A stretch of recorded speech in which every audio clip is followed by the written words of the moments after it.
In today's time and age, cancer is a very commonly heard term जो कि पहले काफ़ी रेयर हुआ करती थी. जितना ज़्यादा कैंसर कॉमन होता जा रहा है उतना ज़्यादा हमें इसको लेकर कॉशियस और अवेयर होने की ज़रूरत है. पेट में भी कई तरह के कैंसर्स होते हैं जिसके लिए इंफॉर्मेशन की बहुत कमी थी. कह सकते हैं कि हम उतना इजीली इंफॉर्मेशन को गेन नहीं कर पा रहे थे. And to solve this problem, doctor Sandeep, who is the founder of abdominal cancer day, sir ने शुरुआत करी है एब्डोमिनल कैंसर डे की. ये इस दिन को 2019 में इस्टेब्लिश किया गया, जिसके बाद से लगातार सीरीज ऑफ वीडियोस और इवेंट्स ऑर्गेनाइज किए गए हैं to make people more and more aware about abdominal cancer health. Sir, आज हम इस सीरीज की शुरुआत कर रहे हैं. So I like to welcome you first of all. Thank you. Sir is also associated with Fortis hospital Jaipur, GI surgery expert हैं. Sir, हमने गॉल ब्लैडर स्टोन से रिलेटेड काफ़ी बातचीत करी है, और गॉल ब्लैडर स्टोन का कैंसर से क्या कनेक्शन है, आप व्यूअर्स को बताएंगे? Very interesting topic. Thank you Jiya for bringing this topic to the fore. Gall bladder cancer एक ऐसी बीमारी है जो कि एक ऑर्गन जिसको हम सभी जानते हैं, गॉल ब्लैडर माने कि पित्त की थैली, एक दाईं तरफ पेट में लिवर से चिपका हुआ एक ऑर्गन है गॉल ब्लैडर, जो कि बाइल को स्टोर करता है और उसके अंदर स्टोन्स भी बन जाते हैं. उसी का एक दूसरी बीमारी है गॉल ब्लैडर का कैंसर. तो पहले मैं आपको कुछ फैक्ट्स बताता हूँ इस कैंसर से रिलेटेड. तो कैंसर नॉर्थ इंडिया में स्पेशली एक बहुत ही कॉमन टाइप का कैंसर, नंबर 1. नंबर 2, जो कि चिंताजनक फैक्ट है कि ये एक लीथल कैंसर है, मतलब कि बहुत एग्रेसिव कैंसर है, मतलब बहुत जल्दी फैलने वाला कैंसर.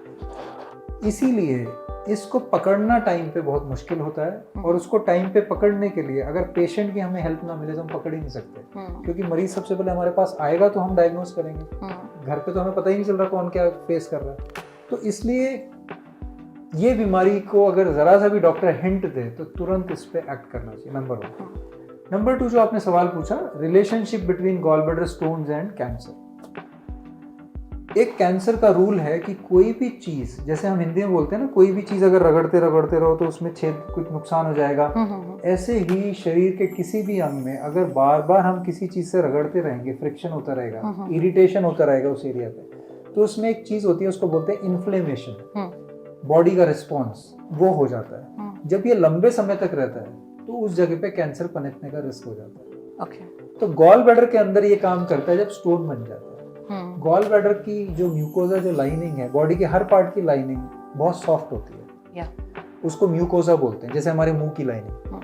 अब उसमें अगर सोचो पत्थर बन गया तो वो उस जगह पे, जिस जगह पे लाइनिंग के ऊपर बैठा है, उसको इरिटेट कर रहा है. अगर वो महीनों सालों तक उसे इरिटेट करता रहेगा तो उसमें कैंसर पनपने का रिस्क होता है. हमारे पास इस बात का जवाब नहीं है कि कितने महीने बाद कैंसर रिस्क होगा, कितने सालों बाद होगा.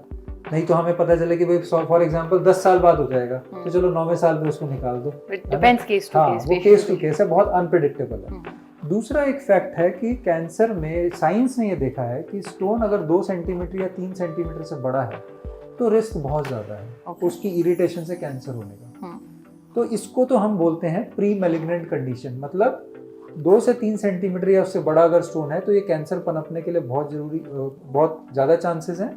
और इसलिए इसको इस बिना पे भी हम निकाल सकते हैं कि भैया तुम्हारा स्टोन बहुत बड़ा है, निकलवा दो, कैंसर हो जाएगा. कंफ्यूजन कहाँ पर है? अगर स्टोन 2 सेंटीमीटर से छोटा है. साइंस ये कहती है कि 2 सेंटीमीटर से छोटा स्टोन जो है उससे कैंसर का कोई रिलेशन नहीं मिला. लेकिन हमारा पर्सनल एक्सपीरियंस, सिर्फ मेरा ही नहीं, मेरे जैसे जितने एक्सपर्ट्स हैं दुनिया में, इस इंडिया में, नॉर्थ इंडिया में, वो सब देखते हैं कि छोटे स्टोन में भी, कम समय की ड्यूरेशन वाले स्टोन में भी मरीज कई बार कैंसर लेके आ जाते हैं. तो इसलिए हम मरीज को, जैसे मेरे पास कोई मरीज आता है, क्या करूं, ऑपरेट कराऊं कि नहीं कराऊं, तो मैं उसको कहता हूं कि ये मिनिमम रिस्क कैंसर का हो सकता है, अगर इससे डर लगता है तो करा दो, लेकिन हमारी किताब अभी नहीं कहती है कि आप कराओ. दुनिया में सिर्फ एक ही कंट्री है, उसको बोलते हैं चिली, साउथ अमेरिका में, जिसमें गॉल ब्लैडर का ऑपरेशन के लिए पथरी अगर हो गई है, भले ही वो तकलीफ नहीं दे रही, तो उसको बोलते हैं निकलवा लो, क्योंकि वहाँ पे कैंसर का रिस्क ये साबित हो गया है कि बहुत ही ज़्यादा है. हमारे यहाँ अभी साइंस का हमारे पास इतना एविडेंस नहीं है कि हम ये बात बुक्स में लिख पाएं. Also there is a gap of population also. क्या वहाँ पे बहुत कम लोग हैं और केसेस ज्यादा होंगे तो उन्होंने नेचुरली इजीली इनफैक्ट अब आप इंडिया में ही देखो ना, नॉर्थ इंडिया में बहुत ज्यादा कॉमन है गॉल ब्लैडर की पथरी भी और कैंसर भी। Right. साउथ इंडिया में बहुत ही कम है, क्योंकि उसमें खाने पीने का भी रोल है, बहुत सारे इस तरह के फैक्टर्स। सो गॉल ब्लैडर कैंसर क्या है और इससे क्या क्या कॉम्प्लिकेशंस हो सकती हैं ये तो हमने जाना, बट इसके symptoms regular gall bladder stone से कैसे डिफरेंट है, ट्रीटमेंट ऑप्शंस क्या क्या अवेलेबल हैं, that also we will discuss with doctor Sandeep. You stay tuned with us on this Abdominal Cancer Day YouTube channel. I am Jia. Thank you. Thank you.